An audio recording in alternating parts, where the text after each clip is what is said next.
With Ruby Amethyst running rampant in the meta, you might be wondering what really counters that deck. And all you have to do is look back a couple of weeks to the PAX tournament where Amber Steel's Song with Sleepy's Flute took down 3 Ruby Amethyst players in top 8 in order to win it all. What we're going to do in this video is take a look at some more matches with this deck list, a little updated from that previous list that won the tournament. This is my variation here, and it looks pretty straightforward and consistent with 4-ups everything, but we're going to cover some of the weaknesses, the strengths, and some of the mini engines that this deck has. So the one thing I want to address is Amber Steel's Song in set 1 focused heavily on the Rockstar's Ditch engine, as well as a Whole New World 4 key disruption against a much slower version of Ruby Amethyst Control. Fast forward to Rise of the Floodborn, and you have a much faster version of Ruby Amethyst utilizing the Merlin Min packages, and that old version of Amber Steel's Song where you relied on Rockstar's Ditch isn't nearly as effective. It's still very good in a number of different matchups, and it still is good in Ruby Amethyst, but just a little less so. The Whole New World disruption also has been tailored back a little bit because while it was almost game ending with the advantage you would generate in set 1, it's not necessarily the same in set 2. What you can bank on though is Sleepy's Flute. Since Ruby Amethyst has no way of removing items and you play 20 songs, if you have 1, 2, 3 Sleepy's Flute in rotation, every time you play a song, you can just generate a free 1, 2, or 3 lore, with Ruby Amethyst having absolutely no way to stop you. With Steel's inherent ability to remove smaller threats from the board, you can definitely bet on being able to deal with all of those Merlin and Mim cards, and mopping up whatever big threats the opponent might drop on Ruby Amethyst if they even get there before you win the game.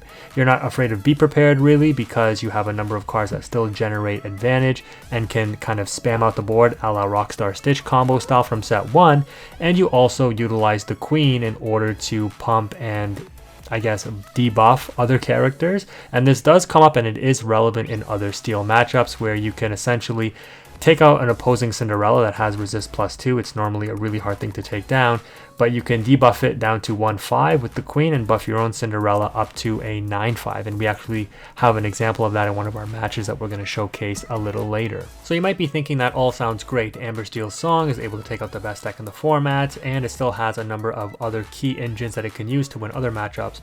Why isn't it more popular? And the simple reason is because Steel is basically paired with everything in the meta. It's good with Emerald, it's good with Amethyst, and it's good with Sapphire, and of course good with Amber. The only thing it's really not paired with is like Ruby in a competitive setting, but even that, you've seen it work in different scenarios. Regardless though, all of your 1 and 2 drops in this deck are all X2 basically, except for the Simba, which means that they all die to things like Let the Storm Rage On, Grab Your Swords, even Strength of a Raging Fire with 2 or more characters, and all your characters do also lose 2 Teeth and Ambitions on the Ruby side.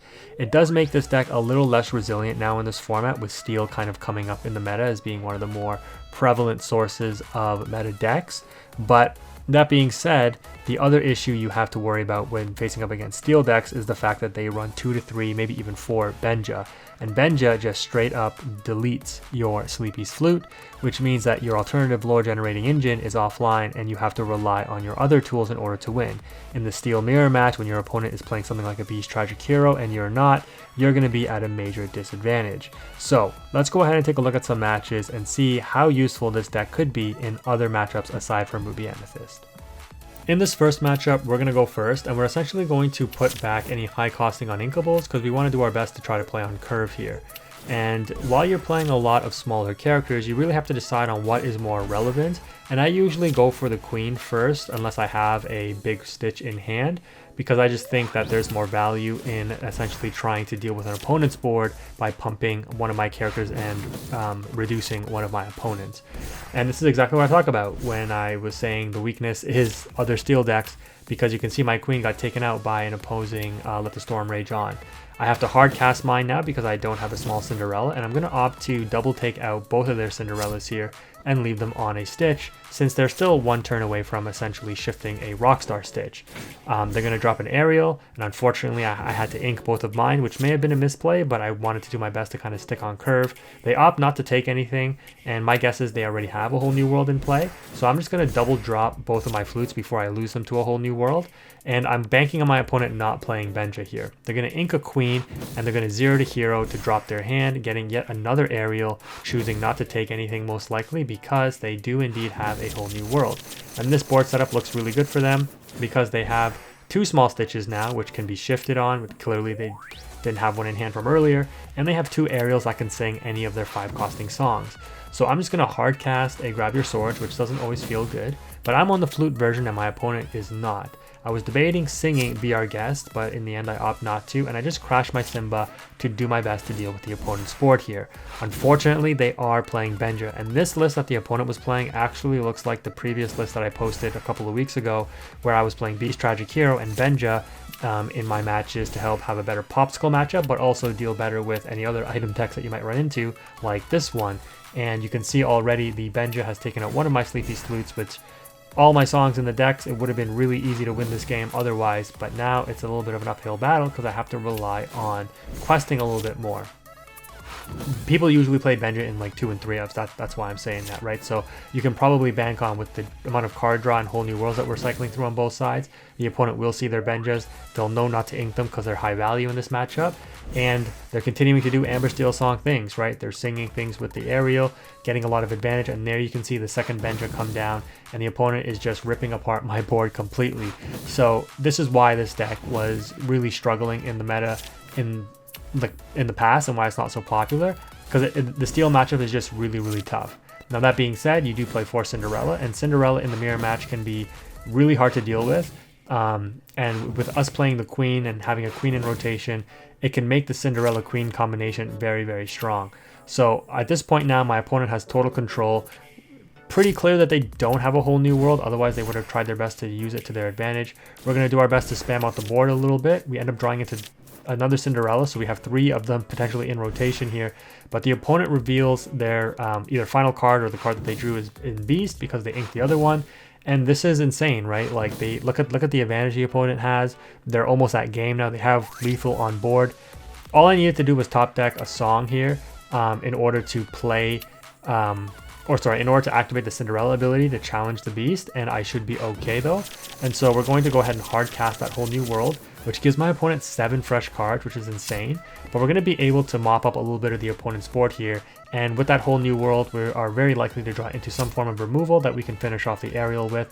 And so you can see here, we're able to clean up the opponent's board to a certain degree. They are now on 14 lore though, and this is a bit of a problem. So you may be thinking, well, the flute version may not be as good as the just straight up, I'm going to play the cards that have like more direct utility in dealing with my opponent's stuff, like the Benjas or the Beast Tragic Heroes. And you could be right, but like I said, in this particular matchup in Steel versus Steel, this is where this deck is going to struggle a little bit. Whereas in non-Steel matchups like Ruby Amethyst, this deck will absolutely demolish that Ruby Amethyst deck, most likely. So my opponent is going to attempt to rebuild a bit of a board here, but you can see they really have no way to deal with Cinderella. They are playing the queen, but they opted to ink theirs, and the Grab Your Swords does the same thing to my opponent's board that it does to mine. And so you can see how it does kind of equal itself out in the end. You definitely value board presence and I guess board control a little bit more. And so they're 2 different things, right? You want to be able to maintain your board, and Cinderella helps you do that since it's very hard to out. But also the board control with a number of the different songs in order to keep removing your opponent's threat and using the Cinderella ability to challenge ready characters. So you can see here now I go wide. If my opponent has a Grab Your Swords, I'm going to lose, they do. I'm going to lose 3 of my characters, and my Simba is also on the verge of getting banished. But we're not feeling too bad because, again, the opponent cannot deal with the Cinderella, and the Cinderella is just single-handedly going to potentially win you the game here. We get another Sleepy's Flute. We know that the opponent already went through 2 Benjas, and we're going to do our best to continue to allow the Cinderella to challenge the ready characters to keep the opponent off questing close to game. And now, just in case they do have their own Cinderella, we need to make sure we get our own queen in rotation. And so this is very important when you go up against a Steel Mirror match. If you've seen or suspect they are on Cinderella Stout-Hearted, you definitely need to get this combination rolling.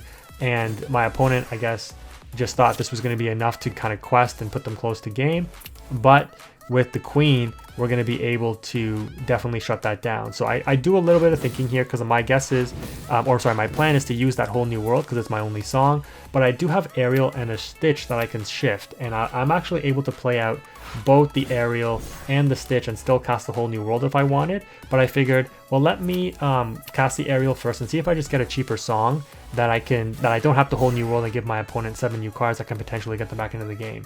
So I'm like, do I want to draw this or do I want to cast the whole new world? And I'm like, yeah, no brainer. I have to draw the Strength of the Raging Fire and just use it so that my Cinderella triggers the ability to challenge the ready Cinderella. now that it's been buffed to 9, and the opponent's Cinderella is buffed to 1, their Cinderella does 0 against mine. Mine does way more than 7 to theirs to get past the resist 2, and just like that, we have game on board. The opponent can't do anything, and they give me the well played. So there's a number of different intricacies in these matchups, but Steel versus Ember Steel is very, very tough for that reason. But we're going to go ahead and wrap up this video and take a look at another one in just a moment.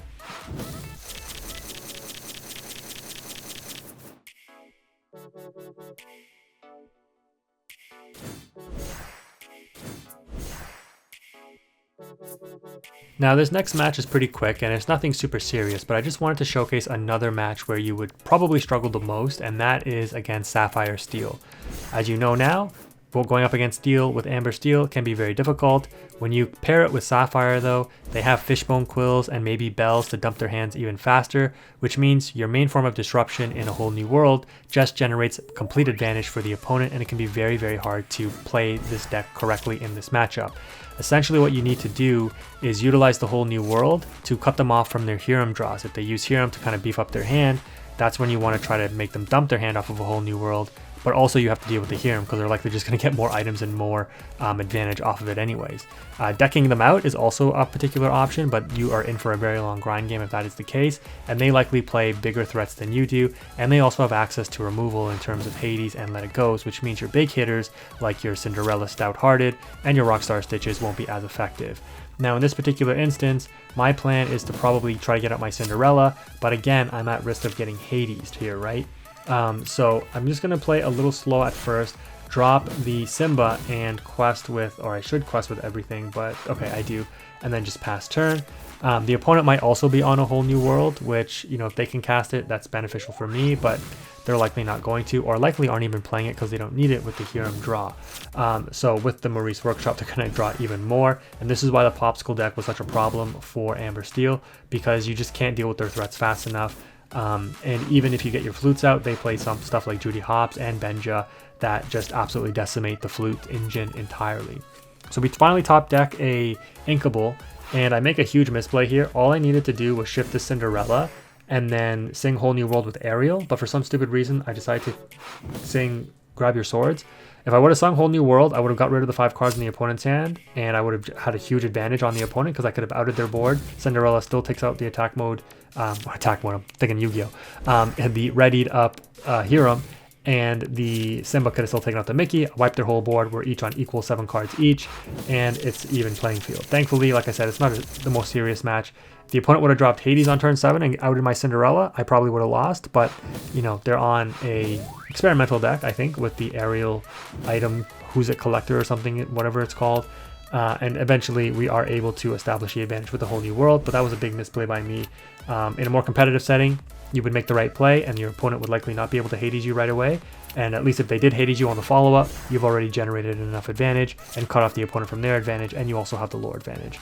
So that's going to go ahead and wrap up this video. Hopefully you learned something from this. If you do want to beat Ruby Amethyst, I do think that this deck is a very good option.